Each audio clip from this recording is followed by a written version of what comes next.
All right. Sorry, Jamie. You're good to go. All right, we'll get started. So we'll just start off. So obviously this webinar is for protection orders and all things about it. And you guys are more than welcome to ask questions all throughout or just wait towards the end. So you can go ahead, Andy. All right, so DVS as a whole, we do offer legal advocacy, and this is our services for our agency. Some other agencies might have more, but this is specifically what we have. So for a legal advocate in our agency, we are able to help fill out protection orders, whether that be any of those of your choice. Court support, so we're able to be there for emotional support. If you choose to show up on Zoom or if you choose to show up in person, we will be there with you. We will do referrals, and by referrals, we mean getting you connected to maybe certain legal aids or other community resources that we are able to give you. And then we also assist our clients with police reports, and we can go ahead and be there with you. We can make the call, be there every single step of the way. We also assist making CPS reports. Sometimes that can be a little nerve-wracking, and trying to figure out who to get in contact and who to call. So we're able to get you a phone number, and we can be there present when you choose to call CPS. And then we also have the address confidentiality program, and we're able to enroll individuals on that. And then we can go on the next slide. And then what is a legal advocate's role?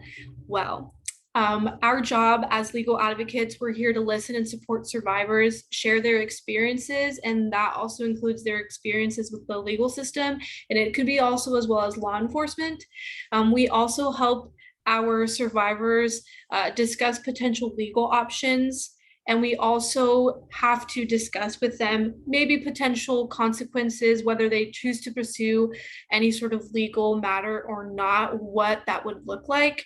And then we also help survivors safety plan around those choices. Some of those choices, have some consequences, and due to their safety, we go ahead and we plan out what the what ifs could be and make sure that they have a plan in case any of those do happen. And we also are here to really just validate their legal choices. I know sometimes it's really nerve-wracking and it's hard on them. So making sure that telling them, hey, the choices that you made are okay, whether they choose to do it or not, validating that it is okay. And then the last thing is, obviously provide legal information and referrals to legal resources, whether that be an article or showing them the links or making, like I said, those referrals to legal resources. That is our job as legal advocates.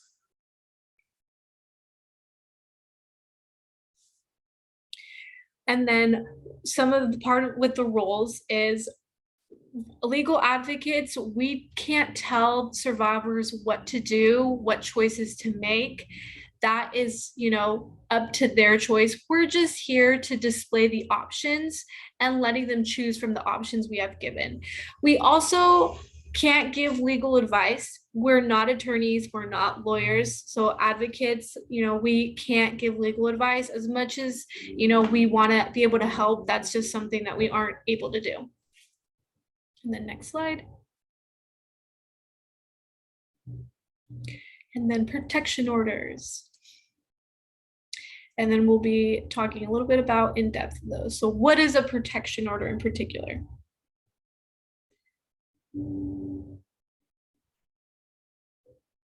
So there are 4 different types of protection orders that you can apply for. There's other ones, but I'm not very familiar with it, and it's really not something that we usually do. So the 4 different types are anti-harassment, domestic violence, sexual assault, and vulnerable adult, and we'll get in depth on what those are. So an anti-harassment protection order. So with every protection order comes like the legal term for it. So an unlawful harassment, what that means is a knowing and willful course of conduct which seriously alarms, annoys, harasses, or is detrimental to such person and which serves no legitimate or lawful purpose.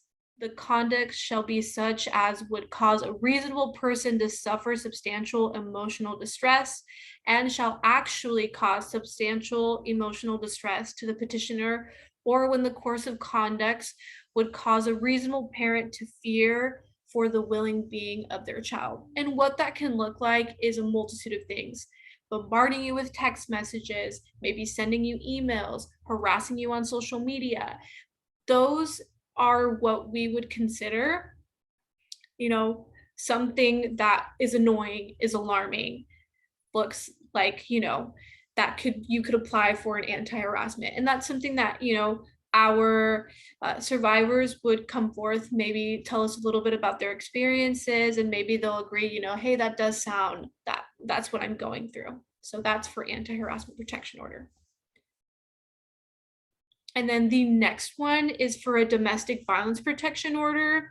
So the meaning of domestic violence, the lawful term is physical harm or bodily injury, assault, the infliction of fear of imminent physical harm, sexual assault, stalking. So those are the categories that would fit for domestic violence protection order. So next slide. And for a sexual assault protection order, so there are 3 definitions on here, and that would be considered for a sexual assault protection order if you guys fall under these categories. So non-consensual sexual touching of the genitalia, anus, or breast, either directly or through clothing, non-consensual sexual penetration, however slight, of the genitalia, anus, by a body part or another, including the mouth or using of objects, forced display of genitalias, anus, breast, for the purpose of sexually arousing others or another individual. And that are the categories for the sexual assault protection order. And then for a vulnerable adult protection order, there is a lot of criteria for that. And so really reading it is going to best benefit any individual that thinks that they would be able to apply for a protection order. So the law definition of a vulnerable adult to include in a protection order is an individual who's 60 years of age or older, who has the functional, mental, or physical inability to care for himself or herself, found incapacitated under, and then these are just RCWs, which are just kind of just like rules and regulations within the state of Washington. And this just applies for the state of Washington. For other states, they might vary. And so the next one is who has developed a disability as defined under, and again, an RCW, and admitted to any facility, including a boarding home, nursing home, adult, family home, soldier's home, residence, ability center of any other facility licensed by the Department of Social and Health Services, so DSHS, receiving services from home health, hospice, home care agencies licensed or required to be licensed, and receiving in-home services from an individual provider under contracts with DSHS. And then the other part is who self-directs his or her own care and receives services from a personal aid under, and then again, an RCW. Hey. Wow, thank you so much for going over all of these. We actually have a question from somebody in the chat or in the Q&A section. So the question is, or are you able to read it? Yeah, I am able to read it.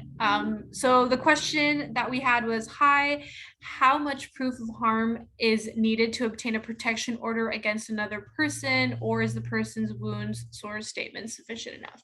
So that is on one of the slides, and I am able to kind of answer it if you're specifically looking for like a vulnerable adult. One of those things is you're able to, if you have proof, you can submit it additionally, or maybe they do have current wounds, taking pictures, and you can always submit, I guess, proof. Even if you've already submitted your petition, you can always submit it after you've done your petition, because you kind of do have a waiting period, 2 weeks from your court date. So you are able to submit proof, like physical proof, or injuries that have happened in the past. Thank you, Jamie. And I do have another question for you as well. Is it so if somebody has both a domestic violence protection order, but also has experience or is seeking a domestic violence protection order, but is also a survivor of sexual assault by the same person, could they seek two different kinds of protection orders, or would it typically be one or the other? So, as you can see on the criteria for domestic violence, sexual assault falls under that category. So that's why it's really important to kind of look at what protection order covers. Domestic violence, would sexual assault will fall underneath that, and then sexual assault has its own category on its own, different from domestic violence. So if you have gone through domestic violence but have also gone through sexual assault from your partner, you're able, or just another individual, you also are able to file for a domestic violence and meet that category of sexual assault.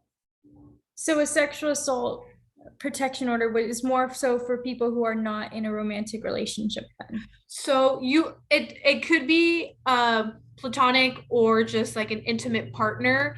It's just more of it could be like a one-time incident, or like maybe it can be multiple incidents. It's just the difference between it is domestic violence falls under maybe physical harm, the threats, financial abuse, emotional abuse, and then the sexual assault is you've just been maybe coerced or forced to have non-consensual sex, whether that be from a partner or a friend. That's the difference, is the domestic violence and the sexual assault. Sexual assault is just the sexual assault, maybe being coerced, and the domestic violence is the physical harm or the fear of harm. And then sexual assault is included under maybe you have been coerced by your partner, but have also gone through, more than just sexual assault. Oh, okay. And then a final question too is, do you ever work with no contact orders? So that is a really good question. So no contact orders and restraining orders are very different from a protection order. A protection order, you are able to apply for, you petition for it, and the no contact order and a restraining order is put into place by the system for your protection. Okay, that makes sense. So you have to go through a court to get that. For a no contact order and a restraining order, it's kind of hard because they're more of like criminal cases rather than what a petition for a protection order would be. So it's a different system. It's a different courtroom setting. Oh, okay. Thank you. Yeah.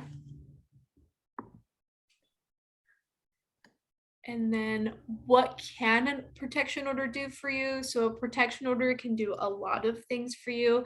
First of all, it, prevents the respondent from doing the following: causing you or your children any physical harm or any sexual harm, molesting, harassing, threatening, or stalking you and or your children, interfering with your custody or care of minor children, and then removing your children from the state of Washington. Like I said, these petitions mostly apply for the state of Washington. That's what I'm familiar with. Other states have other, rules and regulations that are with their parenting or their protection order. And then they provide protection for your pets as well. So that's the really nice thing about our protection orders, is you can also save your pets as well. Next slide. And then what a protection order can't do is a protection order doesn't establish or order payment of child support. It doesn't legally assign property to either parties. It doesn't permanently establish any sort of child custody, and it doesn't grant any permanent use of a family home. So next slide. And where can you get a petition? So I know that King County and Snohomish County do, online matters. I know ever since COVID, things have been a lot, have been virtual, online. It's been really hard to able to access that, especially for some individuals. But for the individuals that are able to, maybe they have some social anxiety. Maybe, with COVID, everyone's been very, on alert. And so legaladams.com is a website that you're able to file your petition for free at no cost. You don't need to go out of your way to go into a courthouse and submit these documents. You're able to just fill them out online, upload pictures if you choose to, any sort of other additional documents that will help out your petition at no cost. And you can see an update on what your petition is at, what it looks like, and you're able to get all your legal documents sent back to the email that you sent that petition to. And another way that you are also able to get a petition is WashingtonLawHelp.org. Not only are you able to get petitions, it goes above and beyond just your petition. They do family law, they also do housing, they have documents for all of your legal needs, most of your legal needs, and you're able to download and print those documents at no cost. And with including instructions, it'll give you instructions, it'll give you FAQ questions, frequently asked questions. And that's where sometimes you can get some of your legal questions answered. I know that I'm unable to give, like I said, legal advice. Sometimes I redirect our, survivors to, Washington Law Help. And sometimes we get answers there. Sometimes we're able to answer that one question that maybe I can't physically tell them, but I can send them a link and say, hey, here's a really good article on Washington Law Help that answers your question.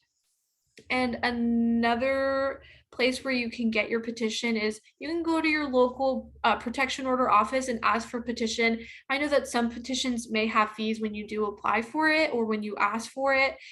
So just be aware of that, but some are free. So next slide. And what kind of proof and evidence do I need in my petition? So like to answer the question earlier, pictures of injuries, text messages, social media, that can look like Snapchat, Instagram, Facebook, WhatsApp, police reports, 911 calls, witness declarations, CPS reports. All of those are very important. But if you do not have any of these, you are still able to file. That's the great thing about a protection order is with maybe you don't have the evidence, maybe things got deleted, maybe your phone got stolen. There's a lot of what ifs to not have these types of evidence, but it's okay. It's not necessary. It's just helpful. In your experiences, have you had cases where someone didn't have any evidence to submit and they were still granted a protection order? That is, in my personal experience, I haven't had a case like that. I haven't had a survivor that didn't have evidence. I'm sure there has been a case out there that has gotten it due to, what they cite is preponderance of the evidence. And basically what that means is kind of just like from your hearsay, almost like you're telling your personal story and your experience rather than here's all the proof that happened. And that's what they look at. Yeah, and it looks like this is a pretty comprehensive list, so most people should be able to find at least text messages or social media posts with these. Yes. And then next slide. And so what happens if your petition gets denied? If your petition gets denied, you are still able to file again. That's something that we really like to tell our survivors is maybe you don't get it the first time. That's okay. It does not mean you can't apply again. You can apply at any point in time. Like I have said, just because they denied you the first time around doesn't mean that you cannot apply again. protection orders can be filed with new evidence. So say you didn't have the criteria that they had to meet a protection order, but maybe an incident happened a week after.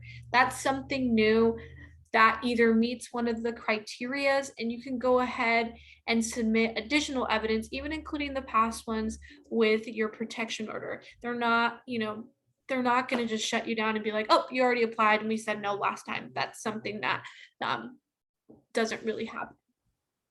So next slide. So some of the barriers or obstacles an individual might face when filing for any type of protection order, especially if they don't speak English, or maybe there's some cultural differences or barriers.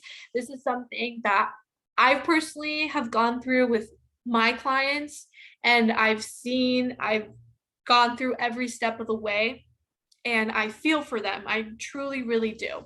So your application must be filled out in English.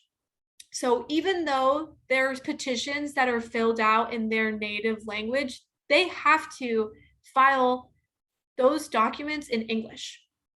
So that is something that is a big struggle, but you are able to have an individual like a legal advocate scribe for you and scribe it for you in English. That is something that we are able to do. I do it, and it's perfectly fine. Another thing is finding an appropriate interpreter. I know that right now there is a huge struggle for finding an interpreter for maybe another language like Punjabi or Vietnamese or Tagalog. Like, it's really hard to find, and sometimes maybe they don't have an interpreter. So then they push back your court date until they're able to find one. And so that's one of the biggest struggles that we see, is we don't have enough interpreters for every single language, or maybe they're double booked and they don't make it in time for your court date. So then they push it back. Another thing is translating your proof and or evidence. So text messages, a native language. That's really hard for maybe your legal advocate or another individual who doesn't maybe understand, and Google Translate isn't always the best. There are certain slang, there are certain terms that don't legitimately translate to the English term, and it's really hard to kind of understand the tone of the conversation if you are not from that, if you don't speak that language. So that can be one of the obstacles, is kind of getting those text messages seen the way that you are receiving them.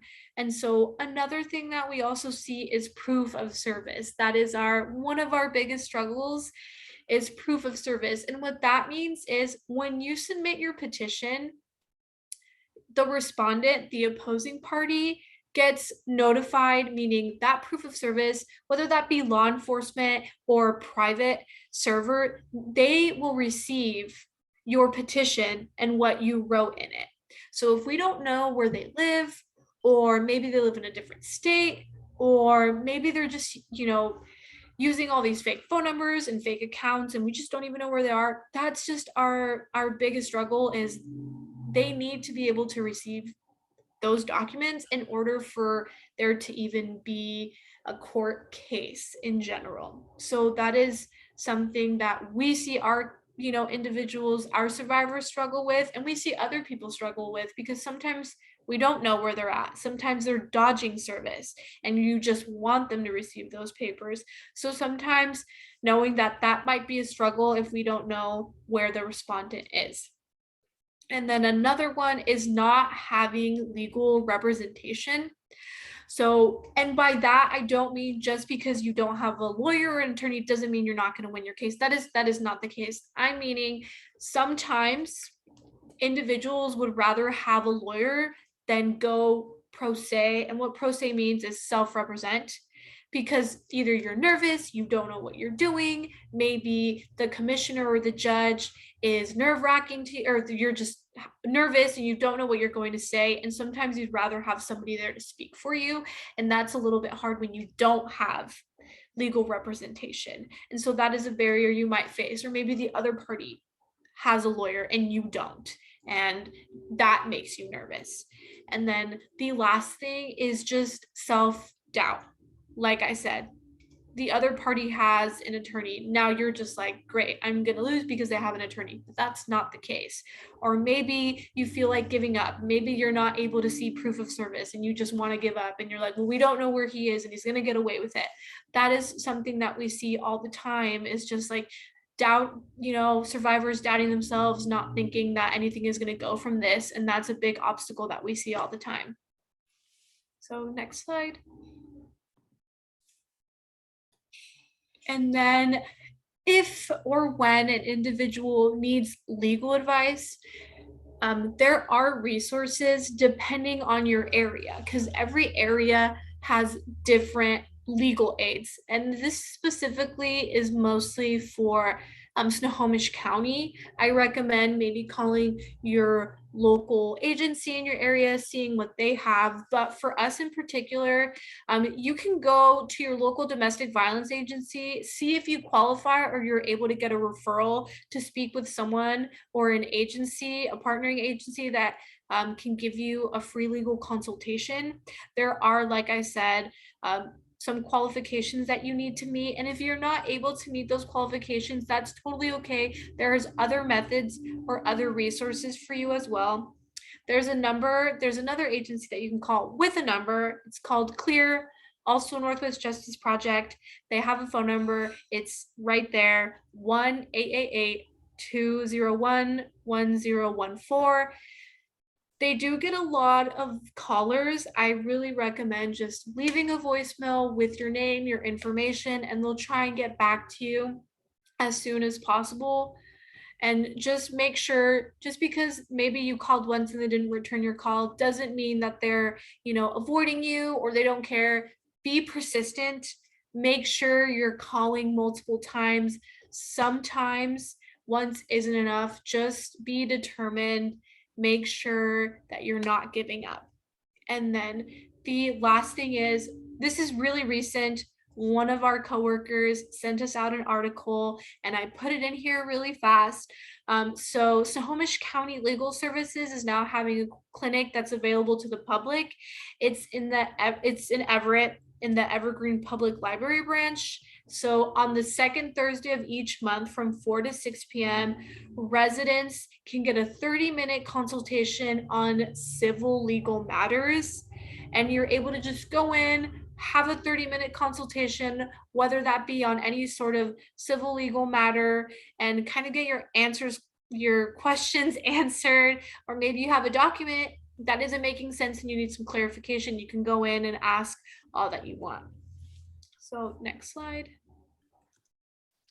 I'm just typing that in the chat. Okay. Sorry. No worries. That is all. But it looks like before we end, it looks like we have some more questions. All right. Let's see. So one of the questions is, who can I talk about an ongoing DV case? So that's a really good question. Well, if you are comfortable and you are willing, I recommend maybe going to a domestic violence agency, going through their hotline. Sometimes they'll pick up certain things and they'll be able to refer you. Or maybe if you already know what you want and say, hey, I want to speak to someone, I want to go through any legal matters, and they're able to redirect you, as well as friends or family, if you're comfortable and you're willing. Sometimes they are your biggest supporters. You're able to express, hey, I'm going through this. What do you think? Where should I go to? Because your friends and family are your biggest allies, and they also have a multitude of resources that they can redirect you to.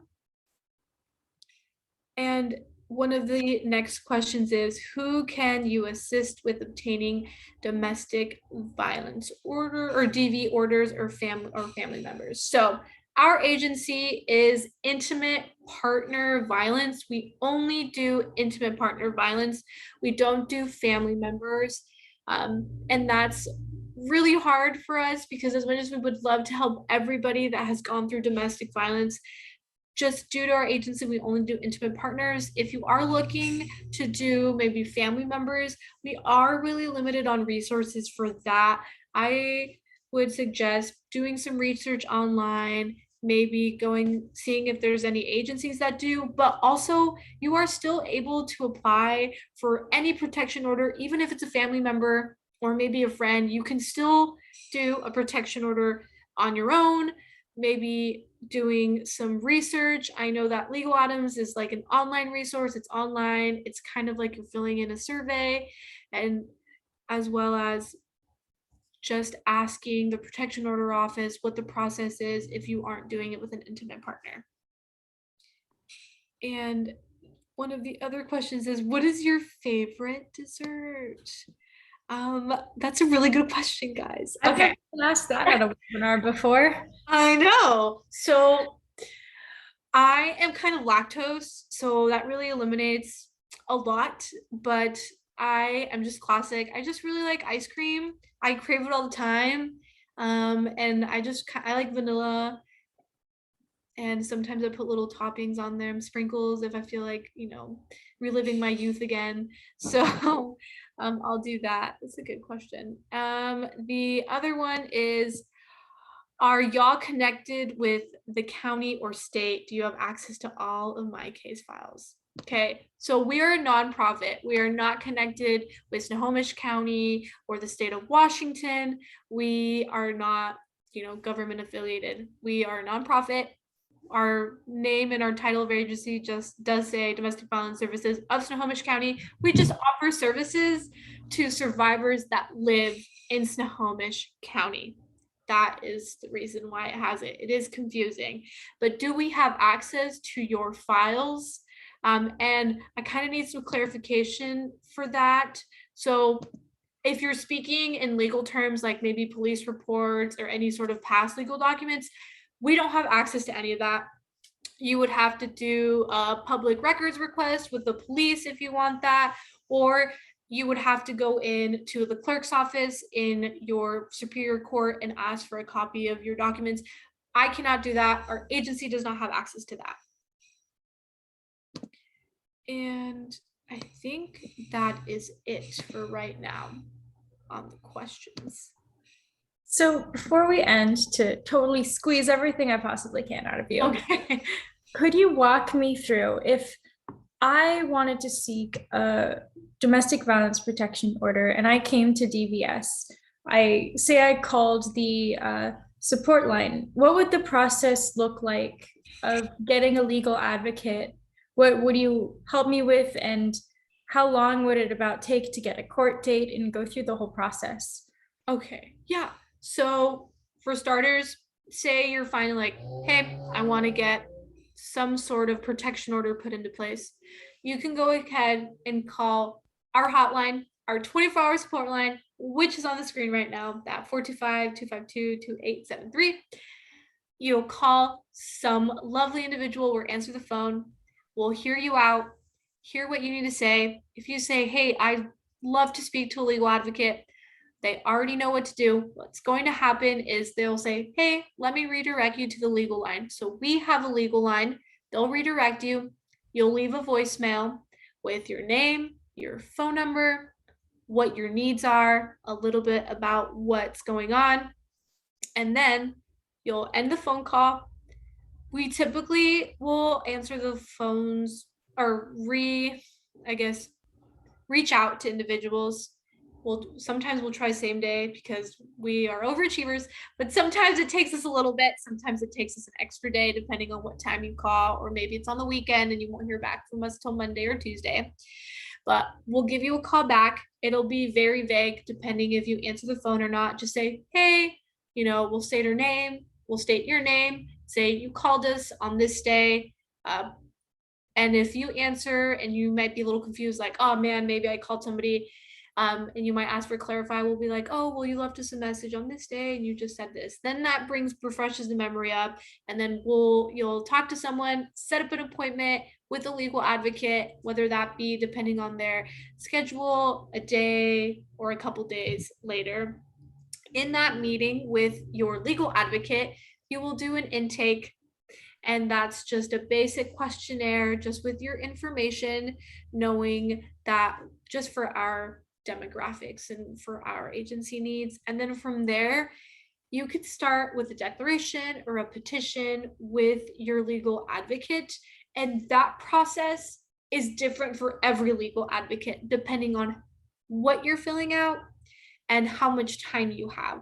So, personally, for myself, depending on my client, whether they're Spanish speaking or English speaking, that looks different. That will take me between 2 to 3 appointments. And depending on my availability, a week is the max time that it'll take.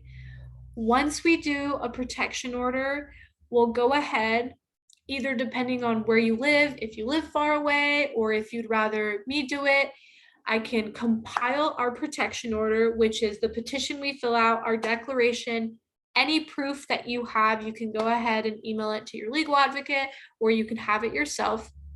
You'll make your petition.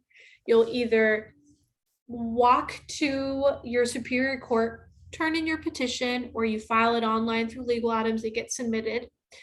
Once you hand it over to the protection order office, they will put it in their database.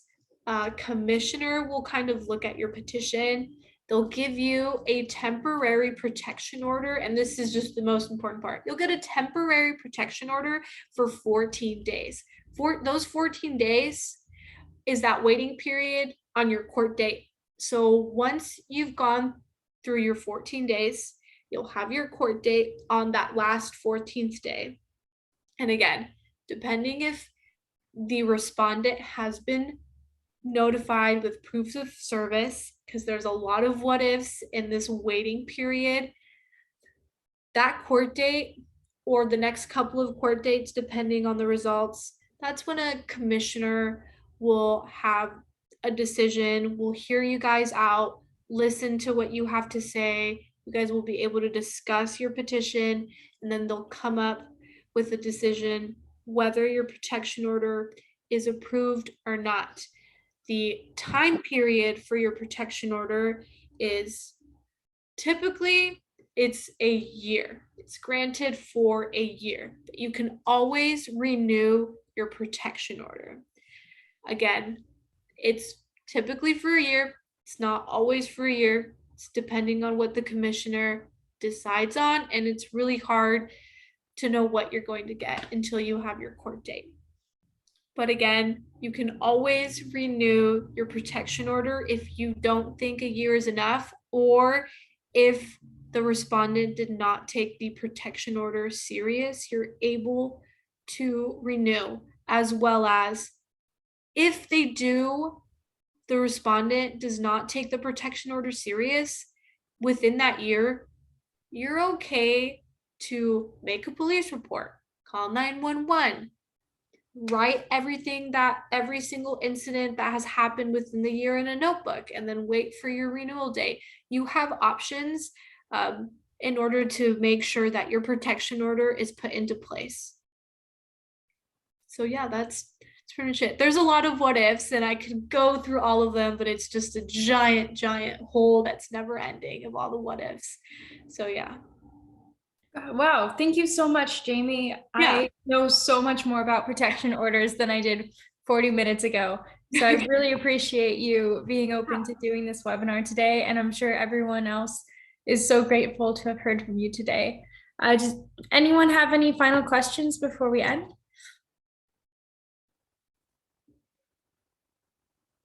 And while we're waiting for questions, I do want to say we have our legal email right here to email the legal department with any questions about that, or the prevention department, which is where I work. If you have any questions about webinars or ideas for outreach, or questions along those lines, and always feel free to call our 24-hour support line for any reason related to abuse or DV. If you're concerned about someone and if you're worried that you might be experiencing it, you can call 425-252-2873 or 425-25-ABUSE. Thank you all for coming today.